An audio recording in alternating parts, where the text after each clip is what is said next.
जय श्री कृष्णा। राधे राधे दोस्तों आज मैं आप लोगों को लड्डू गोपाल की एक ऐसी सत्य लीला कथा सुनाऊंगी जिसे सुनकर आप सभी सिहर उठोगे। मन में यह विचार अवश्य आएगा कि क्या कोई मनुष्य इतना गिर सकता है, क्या कोई मनुष्य इतना बड़ा नास्तिक हो सकता है। एक महिला जिसको ममता की मूर्ति कहा जाता है कि महिलाओं का मन बहुत ही निर्मल होता है, महिलाओं के मन में करुणा का भाव होता है, महिलाएं भगवान के प्रति अत्यधिक समर्पित होती है, भक्ति करती है।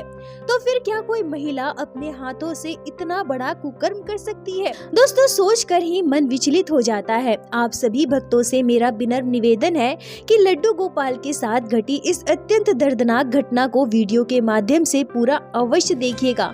आशा करती हूँ प्रत्येक दिन की भांति आज की यह लीला कथा आपके हृदय को स्पर्श करेगी और न चाहते हुए भी आपकी आंखें नम हो जाएंगी।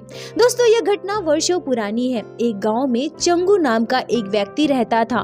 वो बहुत ही गरीब था और दूसरों के घर में खेत खलिहान में मजदूरी का काम कर अपने परिवार का पालन पोषण करता था। स्वभाव का बहुत ही सरल और सीधा था। उनसे गांव के लोग काम कराना बेहद पसंद करते थे क्योंकि वो बेहद मेहनती था और सभी की बात मानता था। काम करने में कभी भी आलस नहीं करता था। जब जो उन्हें जो भी काम बताते थे वो चुपचाप कर देते थे, कभी किसी को मना नहीं करते थे। अत्यंत मेहनती और सरल स्वभाव होने के कारण गांव के जमींदार जी ने अपने घर पे उन्हें माली का काम दे दिया। अब वो प्रत्येक दिन गांव के जमींदार के घर माली का काम करता था और बचे हुए समय में गांव में इधर उधर घूमकर दूसरों के घर के काम भी किया करता था।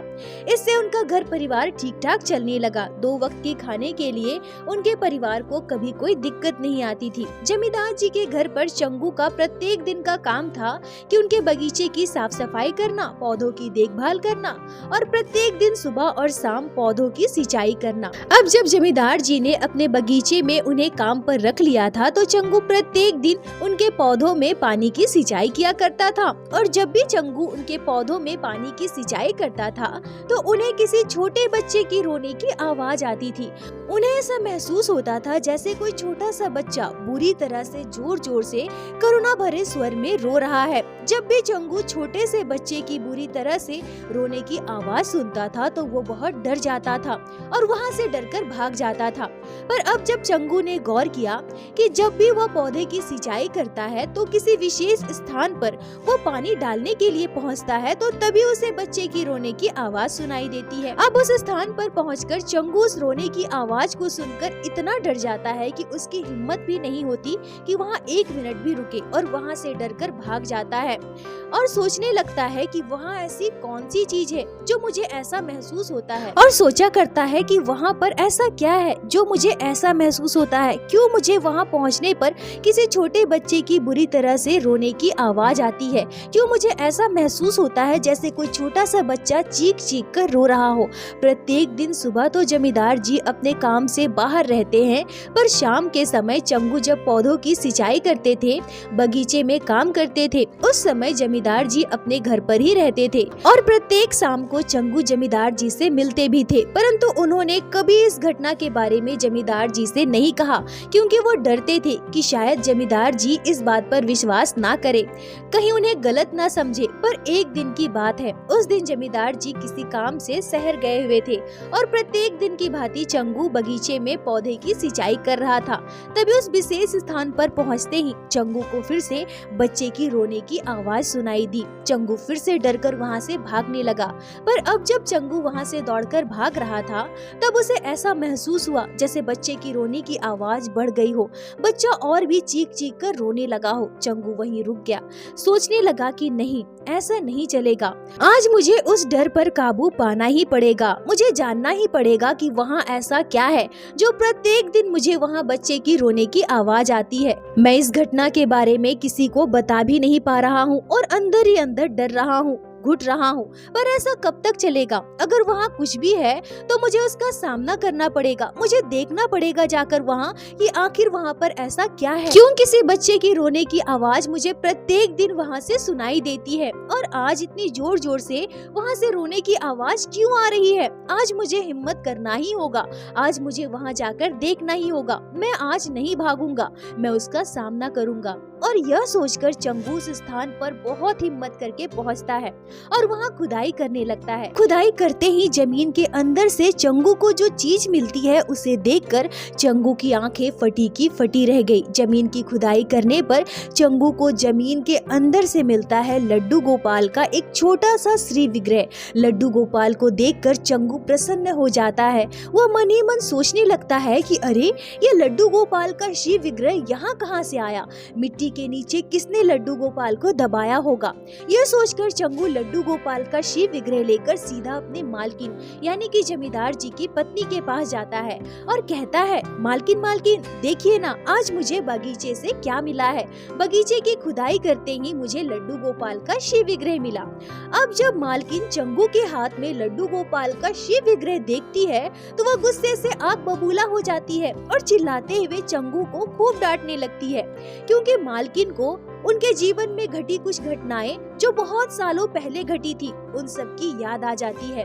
दरअसल उनकी सासू माँ यानी कि जमींदार जी की माता जी इस लड्डू गोपाल के श्री विग्रह की सेवा किया करती थी, बाल गोपाल से बहुत प्रेम किया करती थी। और जब उनकी सासू माँ इस जगत संसार को छोड़ने वाली थी तब उन्होंने लड्डू गोपाल की जिम्मेदारी अपनी बहू को सौंपा और कहा, बहू मैं बाल गोपाल की सेवा वर्षों से कर रही हूँ। लड्डू गोपाल से मैं बहुत प्रेम करती हूँ।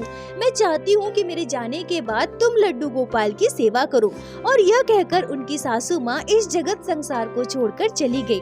परंतु जमींदार जी की पत्नी का मन बिल्कुल भी पूजा पाठ में नहीं लगता था। लड्डू गोपाल की सेवा करना उन्हें बिल्कुल भी पसंद नहीं था। वो मन ही मन सोचती थी कि मेरे तो दो छोटे छोटे बच्चे हैं, अगर मैं हमेशा लड्डू गोपाल की सेवा में लगी रहूं तो अपने बच्चों की देखभाल कब करूंगी। सारा समय तो मेरा लड्डू गोपाल की सेवा में ही बीत जाएगा। नहीं, मैं ऐसा लड्डू गोपाल की सेवा नहीं करना चाहती, क्योंकि जमींदार जी अपनी मम्मी से बहुत प्रेम करते थे और लड्डू गोपाल की सेवा की जिम्मेदारी उन्होंने स्वीकार की थी। उन्होंने अपनी माँ को वचन दिया था कि माँ तुम चिंता बिल्कुल मत करो, लड्डू गोपाल की सेवा हम बहुत अच्छे से करेंगे। अब इसी वजह से जमींदार जी की पत्नी अपने पति के भय से लड्डू गोपाल की सेवा को स्वीकार किया। लड्डू गोपाल की सेवा को वो अवहेलना न कर पाई। वो बिल्कुल भी मन से लड्डू गोपाल की सेवा नहीं किया करती थी। वो अपने पति से डरती थी। वो अपने पति के आज्ञा के विरुद्ध नहीं जाना चाहती थी। पर एक बार जब जमींदार जी किसी काम से शहर गए हुए थे तब उन्होंने लड्डू गोपाल का शिव विग्रह बगीचे में ही गाड़ दिया। और उनके पति के वापस आने के बाद वो रो धोकर अपने पति से कहती है कि मुझे नहीं पता लड्डू गोपाल का विग्रह कहाँ चला गया, हमारे घर से कैसे चोरी हो गई। कोई चोर सोने की मूर्ति समझकर शायद लड्डू गोपाल को लेकर चला गया होगा। और यह कहकर वो जोर जोर से रोकर जमींदार जी के सामने नाटक करने लगी, आंसू बहाने लगी। और इस तरह से उन्होंने लड्डू गोपाल से अपना पीछा छुड़वाया था। पर अब जब वो चंगू के हाथ में लड्डू गोपाल का शिव विग्रह देखती है तो गुस्से से आग बबूला हो जाती है। चिल्लाते हुए चंगू को डांटने लगती है और कहती है कि तुम ये लड्डू गोपाल को क्यों लेकर आए हो? मैंने कितनी मुश्किल से इनसे अपना पीछा छुड़वाया था। तुमने किससे पूछकर वहाँ खुदाई की और लड्डू गोपाल को बाहर निकाला। अभी बाहर निकालो इन्हें हमारे घर से, और तुम भी निकल जाओ हमारे घर से। दोबारा इस घर में कभी वापस मत आना। यह कहकर उन्होंने चंगू को घर से निकाल दिया। चंगू को बहुत दुख हो रहा था। वो समझ ही नहीं पा रहा था कि उन्होंने भला ऐसी कौन सी गलती कर दी। उन्होंने तो बस जमीन के अंदर से रोते हुए लड्डू गोपाल के शिव विग्रह को निकाला था। जमीन के अंदर लड्डू गोपाल बुरी तरह से रोते थे। वो जब कुछ समझ नहीं पा रहे थे कि मालकिन को भला लड्डू गोपाल के विग्रह से इतनी दिक्कत क्यों है, तब चंगू दुखी मन से लड्डू गोपाल का विग्रह अपने साथ लेकर वहाँ से अपने घर चला गया। अब जमींदार जी की पत्नी गांव में यह बात फैला दी कि चंगू चोर है, उसने हमारे घर से चोरी की है और मैंने उसे चोरी करते हुए रंगे हाथ पकड़ा है और उसे घर से निकाल दिया है। और गाँव में भी उसे कोई काम पर मत रखना, नहीं तो तुम लोगों के घर में भी वो चोरी कर सकता है। यह बात जमींदार जी की पत्नी ने पूरे गाँव में फैला दी थी, क्योंकि जमींदार जी की पत्नी को इस बात का भय था कि कहीं चंगू उनके पति को लड्डू गोपाल के बारे में न बता दे और उनके पति को यह न पता चल जाए कि उनकी माँ के वर्षों से पूजित लड्डू गोपाल कहीं खोए नहीं थे, उनकी चोरी नहीं हुई थी, बल्कि उनकी पत्नी ने लड्डू गोपाल के शिव विग्रह को उन्हीं के बागीचे में गाड़ दिया था। और इसी भय से उनकी पत्नी ने चंगू को काम से निकाल दिया और पूरे गाँव में झूठी खबर फैला दी। चंगू दुखी होकर लड्डू गोपाल का शिव विग्रह अपने साथ लेकर घर वापस लौटता है और अपनी पत्नी को दुखी मन से पूरी बात बताता है। चंगू की पत्नी लड्डू गोपाल को पाकर बहुत खुश थी और कहती है कि आज भगवान साक्षात स्वयं हमारे घर आए हैं, इसमें दुखी होने की कोई बात नहीं है, मुझे लड्डू गोपाल का शिव विग्रह दीजिए। और यह कहकर चंगू के हाथ से उनकी पत्नी लड्डू गोपाल का शिव विग्रह ले लेती है, उन्हें सीने से लगा लेती है और लड्डू गोपाल से लाड लड़ाने लगती है। लड्डू गोपाल के विग्रह में जो मिट्टी लगा हुआ था उसे उनकी पत्नी ने साफ किया और उस मिट्टी को पूरे आंगन में छिड़क दिया। लड्डू गोपाल को पंचामृत से स्नान करवाया, सुंदर पोशाक धारण कर अपने घर के मंदिर में विराजित करती है और उनकी सेवा प्रारंभ करती है। और दोस्तों यहाँ सबसे आश्चर्यजनक घटना यह घटी कि सुबह जब चंगू और उनकी पत्नी नींद से जागते हैं तो क्या पाते हैं कि उनके पूरे घर से एक अद्भुत सुगंध आ रही है। चंगू और उनकी पत्नी जब अपने घर से बाहर आंगन में निकलते हैं तो क्या देखते हैं कि आंगन में चारों ओर एक सुगंधित पुष्प के पौधे उत्पन्न हुए हैं और चारों ओर फूल खिला हुआ है, जिससे बहुत ही अद्भुत सुगंध आ रही है। चंगू और उनकी पत्नी समझ जाते हैं कि उन्होंने लड्डू गोपाल के शिव विग्रह के ऊपर लगी हुई मिट्टी को जहाँ जहाँ आंगन में छिड़का था वही सुगंधित फूलों के पौधे उत्पन्न हुए हैं और उस फूल की खुशबू सिर्फ उनके घर में ही नहीं बल्कि पूरे मोहल्ले में बिखर गई थी। सुगंधित फूलों की खुशबू से पूरा मोहल्ला खुशबूमय हो गया था। सुगंधित फूलों की खुशबू पाकर पूरा गांव उनके आंगन में जमा हो गया और जब सभी ने देखा कि चंगू के आंगन में इतने सुंदर सुगंधित फूल के पौधे लगे हुए थे तो सभी चौंक गए और सभी कहने लगे, ये तो बहुत कीमती फूल है, अगर तुम इस फूल को बाजार में ले जाकर बेचते हो तो तुम्हें इसकी अच्छी कीमत मिलेगी। चंगू समझ गया कि लड्डू गोपाल की यह विशेष कृपा है। लड्डू गोपाल को पता था कि चंगू का काम तो अब चला गया है, अब वो क्या खाएगा और अपने परिवार का पालन पोषण कैसे करेगा, इसलिए लड्डू गोपाल ने इतनी बड़ी लीला कर दी। अब चंगू अपने आंगन से कुछ पुष्प तोड़कर बाजार लेकर जाता है और सच में वो फूल बहुत ही मूल्यवान थे। चंगू को उसके अच्छे पैसे मिलते हैं और बहुत सारा पैसा लेकर वो अपने घर वापस आता है। इसी तरह से चंगू और उनकी पत्नी अपना जीवन यापन करने लगे। लड्डू गोपाल की कृपा से उनके घर पर किसी चीज का अभाव ना रहा। लड्डू गोपाल को दोनों पति पत्नी ने अपना पुत्र मान लिया और पुत्र के समान प्रेम करने लगे। चंगू की पत्नी ने यह निश्चय किया कि जब लड्डू गोपाल पुत्र के रूप में हमारे घर विराजित है, फिर हम किसी भी बच्चे को जन्म नहीं देंगे, अब से लड्डू गोपाल ही हमारे संतान है। और इसी भाव से लड्डू गोपाल की सेवा करने लगे। ऐसे ही वर्षों बीत गया। फूलों का व्यवसाय कर चंगू ने बहुत पैसे कमाए, उनका खुद का बड़ा मकान बन गया। उनके जीवन में अब किसी चीज का अभाव नहीं रहा। ऐसे ही आगे और भी कई वर्ष बीत गए। तब वर्षों बाद उनके जीवन में घटी एक आश्चर्यजनक घटना। वर्षों बाद उनके दरवाजे पर दस्तक होती है। चंगू की पत्नी जैसे ही दरवाजा खोलती है वो देख पाती है कि एक वृद्ध महिला उनके दरवाजे पर खड़ी है। वृद्ध महिला की हालत बहुत बुरी है। वृद्ध महिला की हालत इतनी खराब थी कि चंगू की पत्नी को बहुत बुरा लगा। उनके नेत्रों में आंसू आ गए और वो उस वृद्ध महिला की हालत जानने के लिए उनकी सहायता करने के उद्देश्य से उन्हें अपने घर के अंदर लेकर आई। वृद्ध महिला चंगू की पत्नी से कहती है कि मैं बहुत भूखी हूँ, कई दिनों से मैंने खाना नहीं खाया है, अब मुझसे भूख बर्दाश्त नहीं हो रही है, मुझे कुछ खाने को दे दो। तभी चंगू की पत्नी अंदर से अच्छे अच्छे पकवान लेकर आती है और उस वृद्ध महिला को खाने के लिए देती है। तभी चंगू अपने कमरे से बाहर आकर जैसे ही उस वृद्ध महिला को देखता है, उसे देखते ही वो पहचान जाता है और कहता है कि अरे मालकिन, आप यहाँ इस अवस्था में, आपने मुझे पहचाना? मैं चंगू जो आपके घर माली का काम करता था। मालकिन, आपकी ऐसी अवस्था कैसे हो गई? आप ठीक तो हो ना? वृद्ध महिला चंगू को पहचान लेती है और कहती है, चंगू, ये तुम्हारा घर है, तुमने मुझे पहचान लिया और तुमने मुझे मालकिन कहकर बुलाया। वो वृद्ध महिला रोते हुए चंगू से कहती है कि ये सब मेरे कर्मों का फल है, सब मेरी वजह से हुआ है। जिस संतानों के लिए मैंने लड्डू गोपाल को जमीन के अंदर गाड़ दिया था, वही संतान आज बड़े हो गए। मेरे पति के मृत्यु के बाद मेरे उन्हीं संतानों ने मुझे मेरे कर्मों का फल दिया है, मुझे घर से निकाल दिया। आज 3 3 दिन हो गए मैं ऐसे ही भटक रही हूँ, मैंने कुछ खाया भी नहीं है। यह कहते हुए वो वृद्ध महिला यानी कि जमींदार जी की पत्नी जोर जोर से रोने लगी और अपने किए पर पछताने लगी।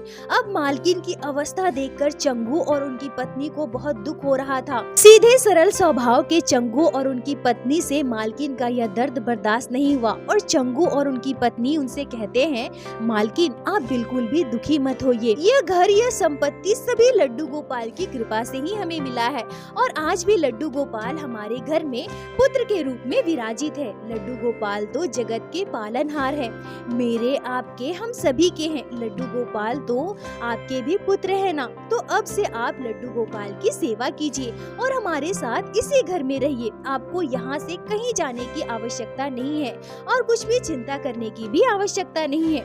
उसके बाद चंगू और उनकी पत्नी और जमींदार जी की पत्नी यानी कि वो वृद्ध महिला सभी मिलकर लड्डू गोपाल की सेवा करने लगे और उसी घर में निवास करने लगे। एक शिशु के भांति तीनों मिलकर लड्डू गोपाल की सेवा किया करते थे। खुशी खुशी उन तीनों का जीवन लड्डू गोपाल की सेवा में व्यतीत होने लगा। दोस्तों सच में लड्डू गोपाल परम कृपालु है। बाल गोपाल की कृपा हो तो मनुष्य के जीवन में किसी चीज का अभाव नहीं होता। बड़े से बड़े कष्ट भी हमारे लड्डू गोपाल हर लेते हैं। बड़े से बड़े विपत्ति परिस्थिति में लड्डू गोपाल भक्तों के साथ होते हैं और परिवार की मुखिया की तरह उस विपत्ति से हमारी रक्षा करते हैं। भक्तों से चाहे बड़ी से बड़ी भूल हो जाए, हमारे ठाकुर जी तो परम कृपालु है, दीन दयाल है, सभी को क्षमा कर देते हैं। दोस्तों इस घटना को सुनकर मन भाव विभोर हो उठा, आंखें नम हो गई। इस घटना पर आप सभी के क्या विचार है, क्या राय है, कमेंट में जरूर बताएं। मुझे आप सभी के कमेंट का इंतजार रहता है और प्रत्येक दिन की भांति लीला कथा के अंत में मैं आप सभी भक्तों से हाथ जोड़कर विनती करती हूँ कि ठाकुर जी की भक्ति कीजिए, लड्डू गोपाल की सेवा कीजिए, नाम जाप कीजिए और एक बार मेरे साथ प्रेम से कहिए, बोलो बांके बिहारी लाल की जय, लड्डू गोपाल की जय, जय जय श्री राधे। दोस्तों यदि आप लोगों को आज की यह लीला कथा अच्छी लगी हो, आपके हृदय को स्पर्श की हो, तो कृपया वीडियो को लाइक कर अपने दोस्तों के साथ शेयर अवश्य करें, जिससे बाकी भक्त भी लड्डू गोपाल की इस अद्भुत लीला कथा का श्रवण कर सके और हमारे चैनल को सब्सक्राइब करें, जिससे प्रत्येक दिन आप लोग हमारे चैनल पे श्री बांके बिहारी श्री लड्डू गोपाल की अद्भुत लीला कथाएं श्रवण कर सके। दोस्तों यदि आपके जीवन में घटी हो कोई भी चमत्कारी घटना या लड्डू गोपाल ने कभी भी की हो कोई भी लीला जिसे आप हमारे साथ शेयर करना चाहते हैं, तो कृपया हमें इंस्टाग्राम पे मैसेज करें, हम आपसे कांटेक्ट करेंगे और आपकी उस लीला कथा को हमारे चैनल पे बाकी सारे भक्तों के साथ शेयर अवश्य करेंगे। लड्डू गोपाल की कृपा आप पर और आपके पूरे परिवार पर बनी रहे। राधे राधे दोस्तों।